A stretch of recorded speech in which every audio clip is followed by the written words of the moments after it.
Good morning students. BSc second year में आप सभी का स्वागत है। स्टूडेंट्स, पिछले टर्म पे हमने जाना था सीक्वेंस क्या होता है, सीक्वेंस कन्वर्ज करता है तो लिमिट पॉइंट क्या होता है, किस पॉइंट पर कैसे कन्वर्ज करता है, कॉची सीक्वेंस क्या होता है।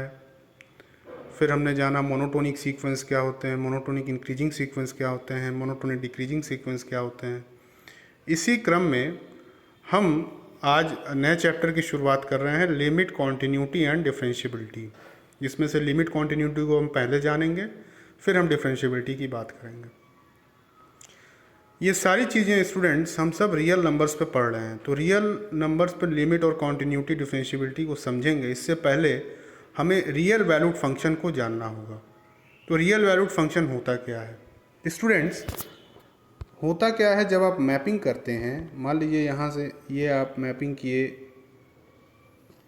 ये आपने मान लिया ए और ये आपने बी, ए से बी अगर आपने मैपिंग किया तो ये जो होता है इस दिए गए फंक्शन का क्या कहलाता है? डोमेन कहलाता है। और ये जो कहलाता है वो क्या कहलाता है? दिए गए फंक्शन का रेंज कहलाता है। ठीक, तो अब रियल वैल्यूड फंक्शन क्या होता है? ऐसे फंक्शंस जिसके डोमेन और रेंज दोनों क्या हों, डोमेन और रेंज दोनों ही रियल नंबर के सबसेट हों। ठीक, तो ऐसे फंक्शन को हम क्या कहते हैं? Real valued function. ऐसे फंक्शन जिसके डोमेन और रेंज रियल नंबर के सबसेट हों तो इनको हम क्या कहते हैं? Real valued function. ठीक, तो ये डिफिनीशन आपको यहाँ दिख रहा होगा कि the S subset of R, then a mapping F map from S to R is called real valued function of real variable. The function whose domain and ranges are subset of R is known as real valued function. Definition दिया है, late S is subset of R। अब कुछ definition आपको यहाँ दिया गया है जिसमें constant function, identity function, zero function को समझाया गया है। कहता है then a function F map from S to R is set to be a constant function if Fx बराबर C। अर्थात अगर आप इस तरीके से मैपिंग कर रहे हैं, ये आपने ले लिया S, ये आपने ले लिया R, ये फंक्शन क्या है? रियल वैल्यूड फंक्शन है। ठीक, और यहाँ के प्रत्येक x की वैल्यू यहाँ किसी पॉइंट C पर इनका इमेज जा रहा है, तो ऐसे फंक्शन को हम क्या कहेंगे? कांस्टेंट फंक्शन कहेंगे। ठीक, दूसरी बात कहता है आइडेंटिटी फंक्शन। आइडेंटिटी फंक्शन क्या होता है कि अगर Fx बराबर x, यानी जब भी आप x लेंगे उसकी इमेज उसी पॉइंट पर बनेगी, तो ऐसे फंक्शन को क्या कहेंगे? हम आइडेंटिटी फंक्शन कहते हैं। अर्थात अगर आप F1 ले लिए तो क्या मिलेगा? 1 मिलेगा। F2 ले लिए तो कहाँ जाएगा इमेज? 2 पर जाएगा। F3 ले लिए तो कहाँ इमेज बनेगा? 3 पर। तो ऐसे ही फंक्शन को क्या कहेंगे? आइडेंटिटी। तीसरा कहता है जीरो फंक्शन। जीरो फंक्शन क्या होता है? नाम से ही स्पष्ट है, जहाँ इमेज जो है किस पर जाए? ज़ीरो पर जाए। यानी अगर आप इस तरीके से मैपिंग कर रहे हैं, ये आपका S है और ये आपका क्या है? R है, ऐसे आप मैपिंग कर रहे हैं तो यहाँ के किसी भी एलिमेंट को अगर आप ले लें, इनका इमेज कहाँ जाए? यहाँ के ज़ीरो पर जाए, तो ऐसे फंक्शन को हम क्या कहेंगे? Zero function. ठीक, अब यहाँ एलजेब्रा ऑफ फंक्शन की बात कर रहा है कि दो फंक्शन है, उनको ऐड कैसे किया जाता है, सब्ट्रैक्ट कैसे किया जाता है, प्रोडक्ट कैसे किया जाता है, डिवाइड कैसे किया जाता है। सपोज कर लेते हैं एक फंक्शन f है जो S से R मैपिंग कर रहा है, G मैप कर रहा है S से R में। दूसरा फंक्शन है तो f प्लस जी एक्स क्या होता है? F x plus g x होता है। f माइनस जी ऑपरेट होगा x पर तो क्या बनेगा? F x minus g x. F into g operate होगा x पर क्या बनेगा? F x into g x. F upon g operate होगा x पर तो क्या बनेगा? F x upon g x, provided g x is not equal to zero. अगला है इक्वलिटी ऑफ टू फंक्शन। दो फंक्शन कब इक्वल होते हैं? मान लीजिए दो फंक्शन दिया गया, एक फंक्शन f मैपिंग कर रहा है कहाँ से? S से R में, दूसरा फंक्शन कर रहा है G S से R में। इनको हम इक्वल कब कहेंगे? इनको इक्वल तब कहेंगे जब fx की वैल्यू और gx की वैल्यू क्या हो? बराबर हो। कब के लिए? हर x, for all x belongs to yes, है ना। यानी अगर आप मैपिंग ले रहे हैं, जैसे आप मैपिंग करा रहे हैं, F मैप कर रहा है, मान लीजिए F मैप कर रहा है, ये आपका हो गया S और ये आपका हो गया R, तो ये आपकी मैपिंग हो रही है S से R में। और G मैप कर रहा है, ये आपका हो गया S और ये आपका हो गया R, तो G मैप कर रहा है ये भी S से R में। तो आप यहाँ x की वैल्यू लेते जाएं तो आपको हमेशा यहाँ क्या मिलता जाएगा? Fx मिलता चला जाएगा। ठीक, और यहाँ क्या मिलता जाएगा, यहाँ अगर x की वैल्यू रखते चले जाएंगे तो यहाँ आपको क्या मिलता जाएगा, gx मिलता जाएगा। यानी हर यस के हर वैल्यू के लिए अगर हमको क्या मिलने लगे, एफ एक्स जो है वो किसके बराबर मिलने लगे, जी एक्स के, तो हम क्या कहेंगे कि हमारा फंक्शन क्या है, दोनों इक्वल है। ठीक, ये बात लिखिए। अब एक डिफिनीशन आता है लिमिट ऑफ ए फंक्शन। तो लिमिट ऑफ ए फंक्शन को हम जाने, चूँकि इससे पहले आप कन्वर्जेंट ऑफ सीक्वेंस पढ़ चुके हैं, वहाँ भी लिमिट पॉइंट के बारे में पढ़ चुके हैं, तो उसी से मिलता जुलता इसकी डिफिनीशन है। डिफिनीशन देख लेते हैं फिर समझते हैं।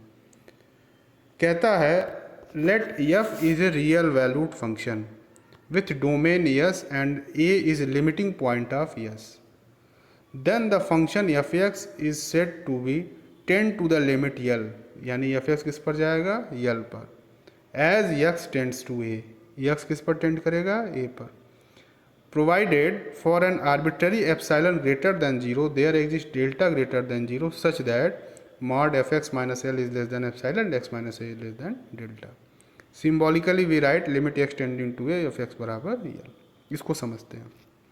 देखिए ये आपकी मैपिंग है s और ये आपकी हो गई r। ठीक, आपने ऐसे मैपिंग कराया, यहाँ आपने मान लिया x ले लिया, यहाँ आपने ले लिया a, और यहाँ एफ एक्स की मैपिंग क्या हो गई, एफ एक्स, और यहाँ मान लीजिए ए की मैपिंग कराने पर आपको क्या मिल रहा है, यल मिल रहा है। तो कहता है कि एफ एक्स जो है वो किस पर टेंड करता है, यल पर। एफ एक्स किस पर टेंड करता है, एफ एक्स टेंड करता है यल पर। टेंड करता है मतलब क्या है, एफ एक्स यल पर कोइंसाइड करेगा। एफ एक्स कब कब यल पर कोइंसाइड करेगा, जब जब एक्स किस पर कोइंसाइड करेगा, एक्स कोइंसाइड करेगा ए पर। जब जब एक्स किस पर कोइंसाइड करेगा, ए पर, तब तब एफ एक्स किस पर कोइंसाइड करेगा, यल पर। ये बात आप समझ रहे हैं।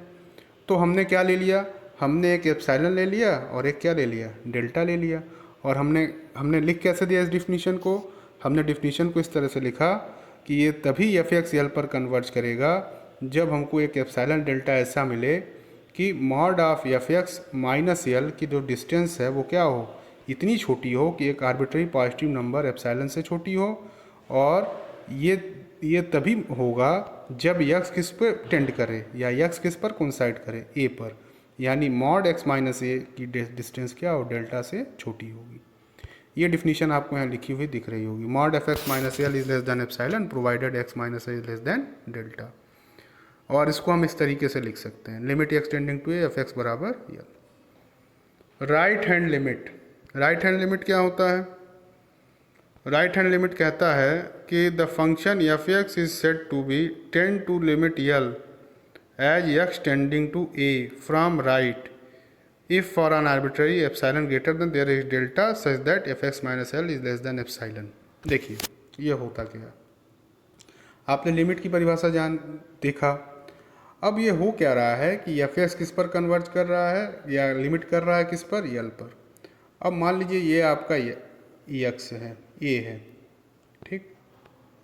अब ये होता क्या है, ये हो गया आपका ए प्लस डेल्टा, अगर डेल्टा नेबरहुड की बात करें, और ये क्या है, ए माइनस डेल्टा, क्योंकि आप लिखते क्या हैं, mod of x minus A is less than delta.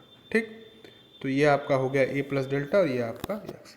यानी एक्स जो है ए पर पहुंचने के दो रास्ते हैं, इधर से भी एक्स ए पर पहुंच सकता है और इधर से भी एक्स ए पर पहुंच सकता है।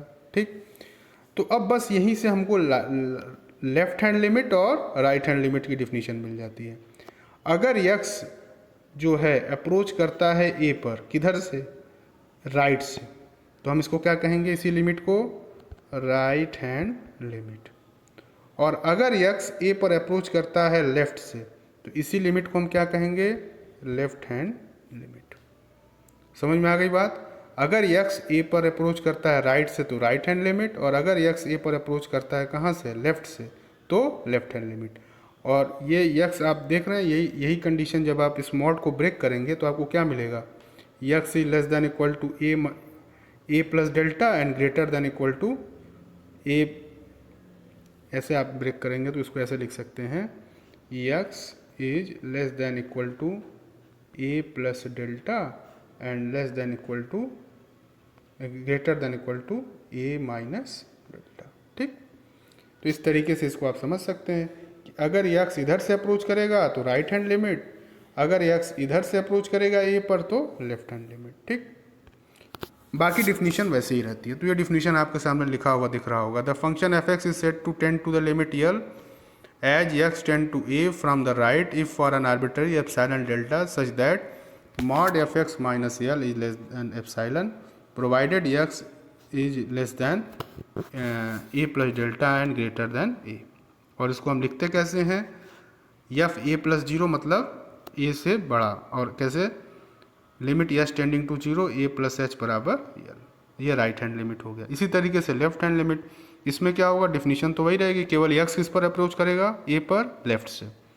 तो the function F x is set to tend to the limit l l as x tend to A from left for arbitrary epsilon delta greater than zero such that mod F x minus L is less than epsilon provided x जो है कि देख रहे हैं आप ए minus delta से बड़ा और ए से छोटा। सिम्बॉलिकली हम कैसे लिखते हैं, ए माइनस जीरो और limit h tends to zero f a minus h. अब अगर दोनों लिमिट अगर एग्जिस्ट कर जाए, यानी लेफ्ट हैंड लिमिट और राइट हैंड लिमिट, तो हम क्या कहते हैं कि हमारा दिया गया फंक्शन का लिमिट एग्जिस्ट करता है।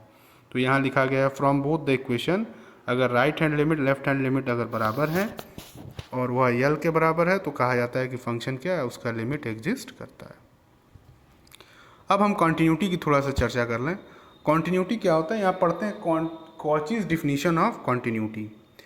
और आप इंटरमीडिएट में कॉन्टीन्यूटी के बारे में पढ़ते होंगे कि अगर कोई फंक्शन कॉन्टीन्यूअस है मतलब क्या, उसमें कहीं भी ब्रेकिंग नहीं है। ठीक, यानी वहाँ कोई भी आपको ब्रेक पॉइंट आपको वहाँ पर नहीं मिल रहा है। तो कॉचीज डिफिनीशन जानना इससे ज़रूरी है क्योंकि इसमें जितने भी थियरम्स हैं उसमें हम इस डिफिनीशन को यूज़ करेंगे। और एक्चुअली होता क्या है मैथमेटिकली कि लिमिट एक्स टेंडिंग्स टू ए है ना, अगर एक्स ए पर टेंड कर रहा है एफ एक्स बराबर क्या हो जाए, एफ ए। इसका मतलब क्या हुआ कि फंक्शन की राइट हैंड से लिमिट और लेफ्ट हैंड से लिमिट कब एक्स बराबर ए पर लिया जाए और फंक्शन की वैल्यू ए पर लिया जाए। अगर दोनों बराबर हो जाए तो कहते हैं कि हमारा दिया गया फंक्शन क्या है, कॉन्टीन्यूअस है। ठीक, पहले कॉचीज डिफिनीशन को समझ लेते हैं। क्या कहता है, let f be a real valued function with domain s and A is any element of s, then the function f is said to be continuous at x बराबर ए। फिर वही epsilon and delta greater than zero such that mod F x minus f a less than epsilon provided x minus A is less than delta. ठीक, ये चीज़ आप समझ रहे होंगे, हम उम्मीद करते हैं। जैसे अगर आप एफ को मैप करा रहे हैं ऐसे इस तरीके से, ये आपका एस है, ये आपका आर है। ठीक, ऐसे मैप करा रहे हैं, ये आपका एक्स है, ये आपका ए है, ये हो गया आपका एफ एक्स और ये हो गया आपका एफ ए। तो हम क्या कहेंगे, एफ एक्स जो है वो एक्स फंक्शन जो है एक्स बराबर ए पर क्या है, कॉन्टीन्यूअस है। अगर एफ एक्स किस पर कोइंसाइड कर जाए, एफ ए पर, जब जब एक्स किस पर कोइंसाइड करता है, ए पर, तो ऐसे में हम क्या कहेंगे कि हमारा दिया गया फंक्शन क्या है, एक्स बराबर ए पर कॉन्टीन्यूअस है। ठीक, तो इसकी डिफिनीशन लिखने का तरीका ये है कि हमको अगर एप्सिलॉन डेल्टा ऐसा मिलता है कि mod F x minus f a is less than epsilon provided x minus A is less than delta. और लिखते कैसे हैं, ऐसे कि फंक्शन की left hand limit right hand limit लिया जाए, यानी limit x tending to A F x है ना, अगर ये चीज़ लिया जाए और यह निकालने पर दोनों बराबर आए और वो किसके बराबर हो, फंक्शन की value at the point x बराबर ए। अगर दोनों बराबर हैं तो हम कहेंगे फंक्शन क्या है, कॉन्टीन्यूअस है। अर्थात लेफ्ट हैंड लिमिट बराबर किसके हो, राइट हैंड लिमिट, और बराबर क्या हो, फंक्शन की वैल्यू एट द पॉइंट। अगर तीनों बराबर है तो क्या कहलाएगा, फंक्शन हमारा कॉन्टीन्यूअस है, किस पर, दिए गए पॉइंट एक्स बराबर ई पर। ठीक, तो जब भी सवाल लगाना होगा आपको, यहाँ सवाल भी आपको मिलेंगे तो हम यूज़ करेंगे ये वाला फॉर्मूला। ठीक, और जब थियरम्स को हमको यूज़ करना होगा तो कॉची के डिफिनीशन को यूज़ करते हैं। ठीक है, अब कॉन्टीन्यूटी ऑन द राइट कह रहा है तो फिर वही चीज़ है, हमने आपको बताया था अभी ऊपर, जैसे लिमिट अगर आप राइट से लेंगे तो राइट हैंड लिमिट हो जाएगा, लिमिट अगर लेफ्ट से लेंगे तो लेफ्ट हैंड लिमिट हो जाएगा। ठीक वैसे ही कि अगर कंटिन्यूटी हम राइट से ले लें तो कंटिन्यूटी फ्रॉम राइट हो जाएगा, कंटिन्यूटी अगर लेफ्ट से ले लें तो कंटिन्यूटी फ्रॉम लेफ्ट हो जाएगा। अर्थात कहने का मतलब क्या हुआ कि वही एप्सिलॉन डेल्टा तो यही रहेगा, केवल फ़र्क क्या पड़ेगा, ये वाला, यानी यक्स जो है अगर ये आप ब्रेक करते हैं ऐसे, ये आपका ए है, ये आपका हो गया ए प्लस डेल्टा और ये आपका हो गया a माइनस डेल्टा। अगर इसको आप ब्रेक करेंगे तो यक्स कहाँ, यक्स ए पर अगर अप्रोच करता है क्या, राइट से, तो क्या कहेंगे, ये राइट हैंड लिमिट है। और राइट हैंड लिमिट है मतलब कंटिन्यूटी अगर इस पर डिफाइन करेंगे आप, तो कंटिन्यूटी कैसे बनेगी, राइट हैंड कंटिन्यूअस। और अगर यक्स ए पर इधर से अप्रोच करता है तो लेफ्ट हैंड लिमिट हो जाएगा, और लेफ्ट हैंड लिमिट हो जाएगा तो कंटिन्यूटी इधर से अप्रोच अप्लाई कर रहे हैं, लेफ्ट हैंड लिमिट को अप्लाई कर रहे हैं कंटिन्यूटी को परिभाषित करने के लिए, तो ये कंटिन्यूटी हो जाएगी कहाँ से, फ्रॉम लेफ्ट हो जाएगा। ठीक। और अगर right hand limit left hand limit दोनों बराबर हो गया तो हम कहेंगे कि फंक्शन की लिमिट एग्जिस्ट कर रही है, और फंक्शन की वैल्यू अगर इसी पॉइंट x बराबर a पर आप निकाल लिए, वो तीनों अगर बराबर हो गया तो हम क्या कहेंगे, फंक्शन हमारा कॉन्टीन्यूअस है। चलिए, तो ये बात हो गई कंटिन्यू। और लिखते कैसे हैं, एफ ए प्लस जीरो बराबर ए, एफ ये देख रहे हैं आप, इसका मतलब क्या हुआ, राइट हैंड लिमिट जो है वो किसके बराबर है, फंक्शन की वैल्यू एट ए पर। इसी तरीके से कंटिन्यूटी ऑन द लेफ्ट हो गया कि अगर फंक्शन की कंटिन्यूटी लेफ्ट से देखी जाए तो क्या हो जाएगा, कंटिन्यूटी हो जाएगी। यानी लेफ्ट हैंड लिमिट अगर फंक्शन की वैल्यू के बराबर हो जाए तो फंक्शन कहा जाएगा कि वो लेफ्ट से कंटिन्यूअस है, अर्थात यक्स ए पर अप्रोच करेगा किधर से, लेफ्ट से। अभी अभी हमने जो आपको बताया। अब इन दोनों को अगर एक साथ जोड़ दिया है तो क्या मिलेगा, राइट हैंड लिमिट बराबर लेफ्ट हैंड लिमिट, और लेफ्ट हैंड लिमिट किसके बराबर होगी, एफ ए के बराबर होगी। That is right hand limit बराबर लेफ्ट हैंड लिमिट, और लेफ्ट हैंड लिमिट किसके बराबर होगी, एफ ए के बराबर होगी। अर्थात हमारा दिया गया फंक्शन क्या हो जाएगा, कॉन्टीन्यूअस हो जाएगा। अब हम बात कर लेते हैं डिसकंटिन्यूटी एट ए पॉइंट। क्या होता है कि अगर फंक्शन दिए गए पॉइंट पर कंटिन्यूअस नहीं है तो क्या कहलाएगा, डिसकंटिन्यूअस कहलाएगा। अब कंटिन्यूटी इन डोमेन कह रहा है, अगर फंक्शन जो है दिए गए डोमेन के हर पॉइंट पर क्या हो, कंटिन्यूअस हो, तो क्या कहलाएगा, कंटिन्यूटी कंटिन्यूअस कहलाएगा डोमेन में। यहाँ नॉट वाली बात गलत है, इसको काट दीजिएगा। ठीक है ना, यहाँ लिखा गया if it is not continuous, not continuous नहीं होगा बल्कि कॉन्टिन्यूअस होगा, इसको आप सुधार कर लीजिएगा।